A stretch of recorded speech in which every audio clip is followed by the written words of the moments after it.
رمضان هذا شهر الغفران يغفر ذنبي رحمن زدني من الإيمان يا رحمن أعن على الصيام أعن على القيام في شهر رمضان. السلام عليكم ورحمة الله. الحمد لله والصلاة والسلام على رسول الله وعلى آله وعلى عباده الذين اصطفى أما بعد. We'll continue the topic, what kind of insan Allah subhanahu wa ta'ala wants us to be. What kind of insan, the example Allah subhanahu wa ta'ala or Quran has set for a human being. So I'll continue from Sayyidina Adam alayhi salam where we actually left off yesterday. But before that I have one announcement. YM, boys and girls, they are outside, and YM is young Muslim boys and young Muslim girls, and they have, I think almost in every town, some youngsters, some youth. They get together every Friday, they talk, they learn deen, and they sit in the masjid, they eat, and they have beautiful environment amongst all the believers.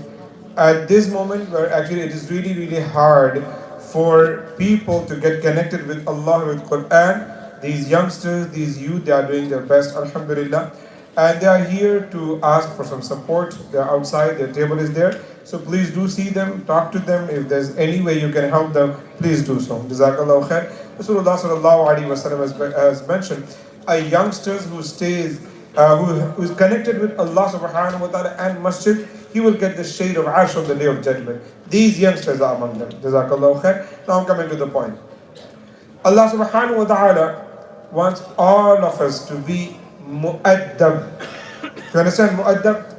Respectful. We show adab towards our elders, teachers, scholars, anyone who has done any kind of favor upon us. What do we have to have? Adab. Show your respect and gratitude towards them. This is very basic, very important. In the story of Sayyidina Adam and Shaitan, just imagine the argument happening in the presence of Allah subhanahu wa ta'ala. Back and forth, Shaitan is saying so many things. I am better than him, ana khayrun min, khalaqtani min narin wa khalaqtahu min teen. And guess what? In entire conversation, Sayyidina Adam alayhi salam is completely quiet. Allah subhanahu wa ta'ala asked him, Ya Adam, ambi'uhum bi asma'ihim. He did, he mentioned all the names. And again he's quiet. He's not answering to Shaitan. Look, you had a lot of words with Allah subhanahu wa ta'ala. Now I am superior than you. He's quiet. That remaining silent in front of like such a huge personality, Allah subhanahu wa ta'ala, that is the adab. And Allah subhanahu wa ta'ala wants all of us to be mu'addab, respectful. Respectful towards your parents. When I say this, I want youngsters, youth, all the boys especially, and everyone, for a couple of minutes I want your attention. So when we say adab, Islam is completely teaching us, the entire teachings of Islam is based on adab. When you meet someone, many other religions, many other places, they do not have any kind of greetings. But look at Islam, it begins with adab. It says, Assalamu alaikum wa rahmatullahi wa barakatuh. Well, most basic thing, that you are meeting and you are giving dua. Wa alaikum assalam wa rahmatullahi wa barakatuh. Sayyidina Ibrahim alayhi salam was sitting and angels came. What is Sayyidina Ibrahim alayhi salam? Qalu salam. Right? First thing, he met them, and not only that, he bowed down and he said, angels came. He was a little bit scared too, because they came to punish Sayyidina Lut alayhi salam's call.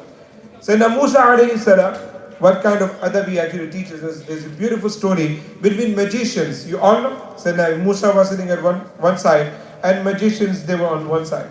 And you all know what happened. They put a lot of ropes and sticks, they became snakes, and then Sayyidina Musa alayhi salam was sitting on one hand. Allah subhanahu wa ta'ala asked him, وَأَلْقِ عَصَاكَ, put your stick. And when he did, what happened? فَأَلْكَأَنَّهَا تَهْتَزُّ جَانٌ وَلَّا مُدْبِرًا وَلَا. A huge snake ate all of the ropes and everything. So their magic did not work.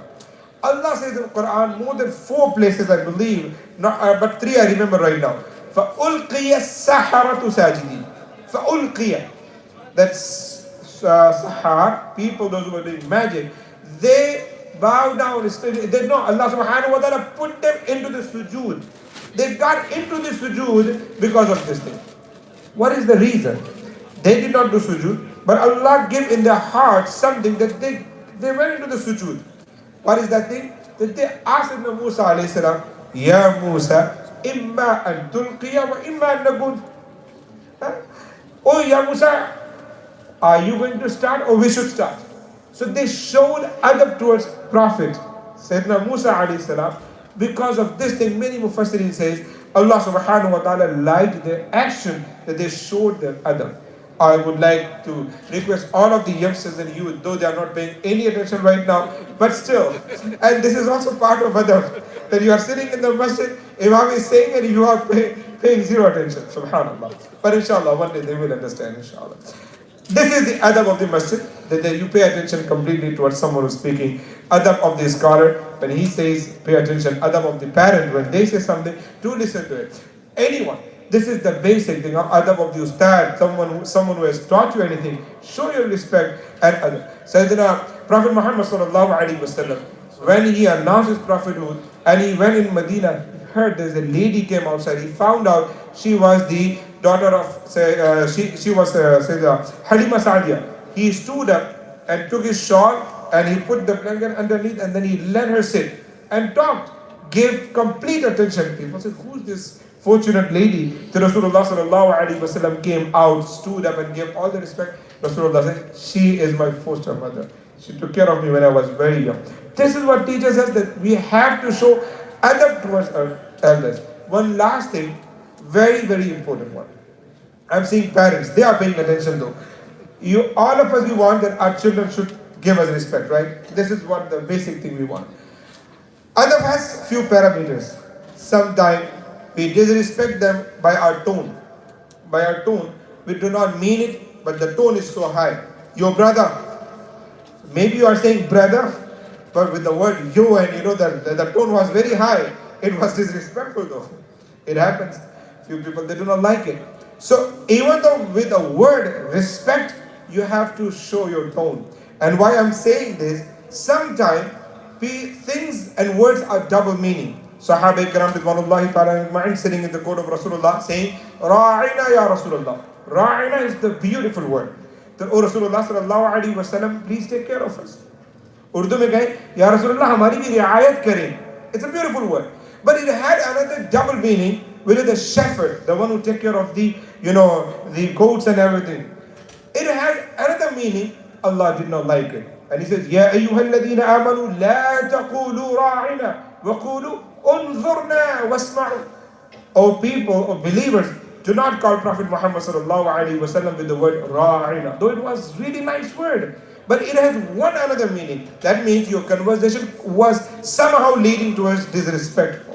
That's why Allah subhanahu wa ta'ala said, do not even do that. لا تجعلوا دعاء الرسول بينكم كدعاء بعض. You cannot call Prophet Muhammad sallallahu alaihi wasallam like you call each other. It teaches us adab. So I was asking, all the parents, they want their children should do adab. And adab of themselves and adab towards their brothers, their fathers, their parents. But let me tell you something. It is all going to come from yourself. Let me give you just my example. It's a fake one, but this is just an example. Let me tell you something. I want my child to respect my brother. But whenever my brother is in front of me, I'm respecting. Whenever he goes away, I say, I am saying, I'm backbiting some bad word about my brother. But when he comes and I ask my daughter, you didn't say salam to Hamid Chacha? You didn't respect me? Now what kind of example I'm setting? That as a father, I am also talking bad about so and so and so. But I want my children to be respectful to them. Is it going to happen? It is hypocrisy. If I want my children should respect to anyone, I have to give respect to. Then it is going to happen. But Allah subhanahu wa ta'ala make all of us mu'addab. Ba'adab, the person who has ba'adab is ba'adab, he's fortunate person. And the one who is not. Respectful person, bi'adab, bi'nasir. Jazakallahu khair. Assalamu alaikum wa rahmatullah. Why young boys and girls, they are outside. They are doing some bake sale. If you can help in any way, please do so. Jazakallahu khair. Tomorrow we have community iftar, inshallah. Please do join.